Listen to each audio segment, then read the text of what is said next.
राम राम भाइयों। आज हम बात करने वाले हैं 1 रुपए के सभी स्मारक सिक्कों की, जो कि आप किसी भी एग्जीबिशन में ले जाकर सेल कर सकते हो। जो दाम मैं बताऊंगा उस दाम पर वो सेल हो जाएंगे। तो हम शुरू करते हैं अपनी वीडियो।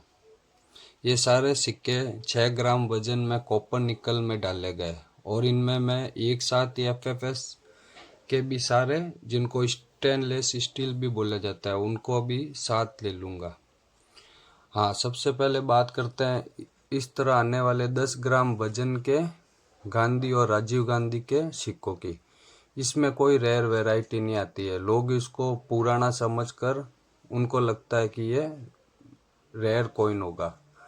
हाँ, अगर इसमें कोई रोटेशन एरर या कोई शिफ्टिंग एरर तो आ जाए तो वह सिक्का बहुत ज़्यादा रेयर हो जाता है। इसी तरह सारे ही सिक्कों में अगर कोई एरर आता है या कोई लॉइन वैरायटी भी आती है तो वह सिक्का रेयर हो जाता है। बाकी हर फोटो वाले सिक्के जो कि स्मारक सिक्के कहलाते हैं, उनकी वैल्यू यूएनसी में 100 रुपये तो है ही। ये नहीं है कि जो मैं इस वीडियो में शामिल नहीं कर रहा हूँ वो सिक्के नहीं बिकेंगे। अगर यूएनसी कंडीशन में, यूएनसी मतलब एकदम जैसे नोट कैसे होता है कड़का कड़क, उस तरह अगर सिक्के हैं कि भाई बैंक से आए और आपने उस टाइम ही रख लिए, उस पुराने नहीं हुए हैं, कोई स्क्रैच नहीं लगा है, तो उन सारे सिक्कों की कीमत 100 रुपये 50 रुपये तो है ही। लेकिन इनमें अगर कोई डेंट है, स्क्रैच है, तो रेयर सिक्का भी 10% वैल्यू हो जाती है। अगर वो सिक्का 1 लाख रुपए की वैल्यू रखता है और अगर उस पर कोई डेंट या स्क्रैच वगैरह है तो वो सीधा 5-7 हज़ार, वही सिक्का 5-7 हज़ार में आ जाए। सबसे पहले हम बात करते हैं इंटरनेशनल यूथ ईयर। इसमें ये सिक्का, जिसको मोर वाला सिक्का भी बोला जाता है, इसमें आपको देखना है 1985 के नीचे स्टार मिंट मार्क। अगर ये कॉइन आपके पास है तो इसकी वैल्यू जाती है 10,000 से लेके 1 लाख के करीब तक। 10,000 अगर आपके पास यूज कंडीशन का सिक्का है तो आपको 10,000, 15,000, 20,000, 25,000 मिल सकते हैं। और एकदम लस्टर वाला यूएनसी कॉइन है, नया की नया, तो आपको 1 लाख रुपए तक भी मिल सकते हैं। फिर हम सेकंड कॉइन बात करते हैं, स्मॉल फार्मर। स्मॉल फार्मर में आपको कलकत्ता और हैदराबाद दोनों ही कॉइन स्क्वायर की कैटेगरी में आते हैं। कलकत्ता वाला वैल्यू रखता है 30 रुपये से लेके 500 रुपये तक और हैदराबाद 15 रुपये से लेके 300 रुपये तक। फिर हम बात करते हैं फूड फॉर इन्वायरमेंट। इसमें हैदराबाद और नोएडा दोनों स्क्वायर कॉइन की कैटेगरी में शामिल है। अभी की इसकी वैल्यू चल रही है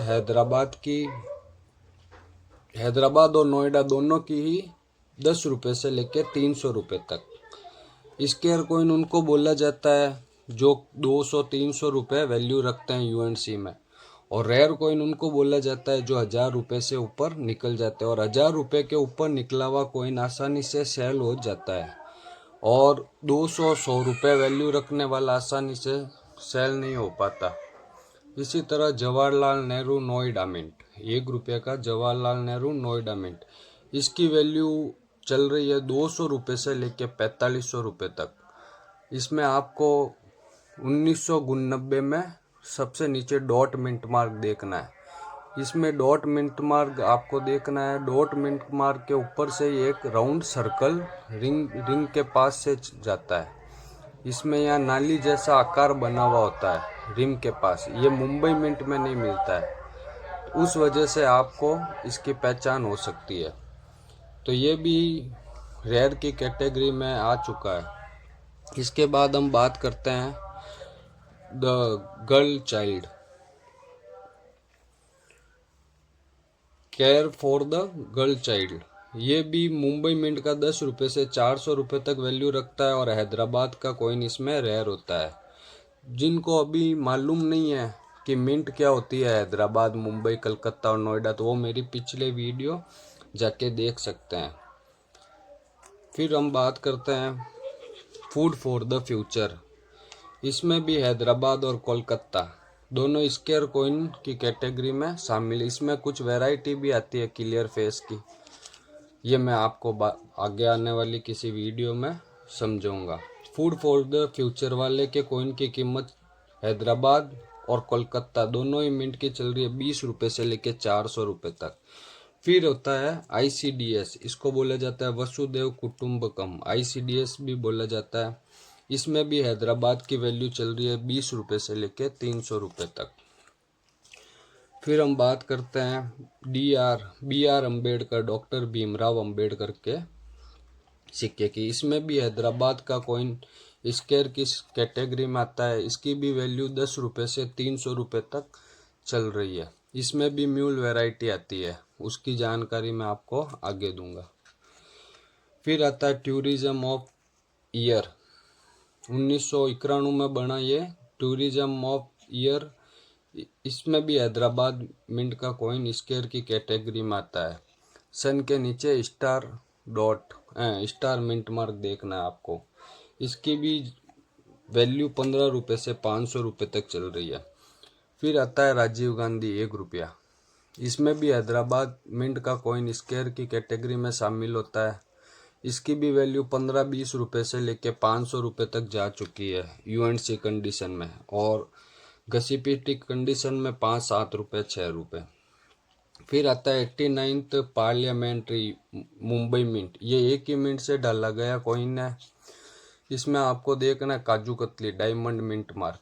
अगर इसकी कंडीशन आपको अच्छी मिलती है तो ये UNC में 1000-1100 रुपये भी आपको दिला सकता है, और एक्स्ट्रा फाइन कंडीशन में आपको इसके 50 रुपये 30 रुपये 40 रुपये तक मिल सकते हैं।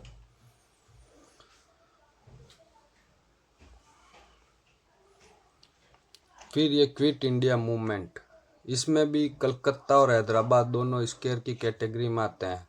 ये भी कलकत्ता और हैदराबाद आपको 50 रुपये 30 रुपये से लेके आपको 150-200 रुपये तक दिला सकते हैं। फिर हम बात करते हैं स्टेनलेस स्टील, ये FFS के कॉइन है, ये एकदम चमकदार होते हैं। इनमें भी इंटरनेशनल फैमिली, ये इसमें नोएडा मिंट का कॉइन रेयर होता है। नोएडा मिंट की पहचान इसमें मिंट मार्क आसानी से दिखाई नहीं देता है, लेकिन इसकी एज से कर सकते हैं। ये एज एकदम प्लेन होगी, जो राउंड सर्कल होता है ये साइड से एकदम प्लेन होगी, बाकी दूसरे कॉइन में लाइन लाइन आती है। इसकी भी वैल्यू पहुंच गई है 600 रुपये से लेकर 3000-3500 तक इसकी वैल्यू जा चुकी है।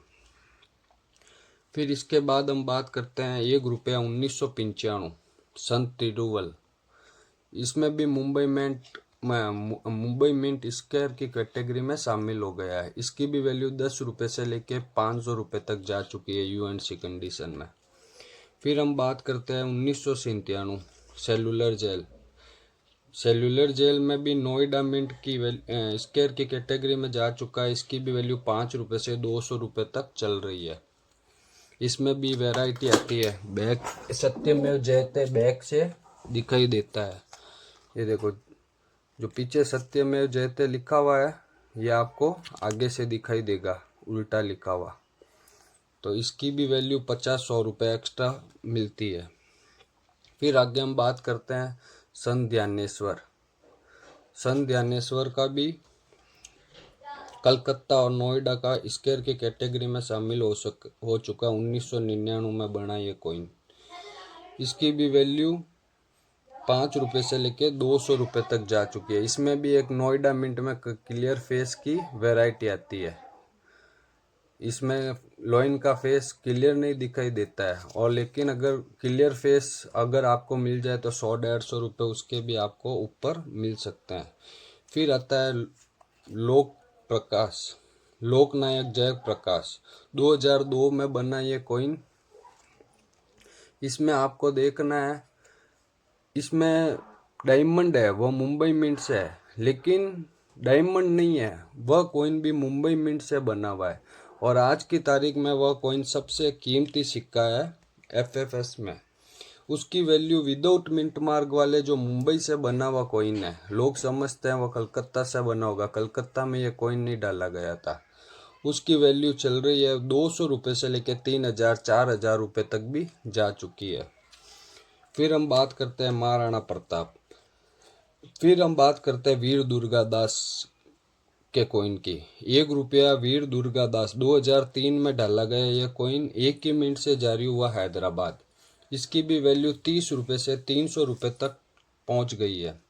फिर हम बात करते हैं महाराणा प्रताप। महाराणा प्रताप 2 मिनट से डाला गया कॉइन है। इसमें हैदराबाद मिंट कॉमन है।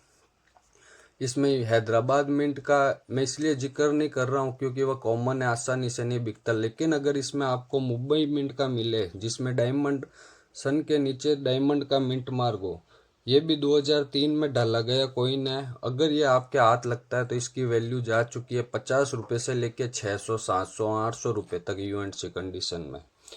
ये हो गए 1 रुपये के सारे बिकने वाले सिक्के जो कि आप अलग से लेकर किसी भी एग्जीबिशन में जाकर सेल कर सकते हैं।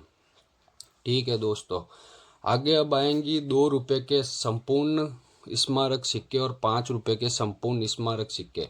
10 रुपये के जो कॉइन है उनमें कोई ज़्यादा रेयर नहीं होता है स्मारक में, क्योंकि वो नए बने हुए हैं, तो उनकी जानकारी मैं बाद में दूंगा। और जिस किसी भाई को मिंट के बारे में कोई नॉलेज नहीं है कि ये मुंबई वगैरह क्या होता है, तो मैं एक बार फिर से कहता हूँ मेरी पिछली वीडियो जाकर आप देख सकते हैं और नॉलेज ले सकते हैं।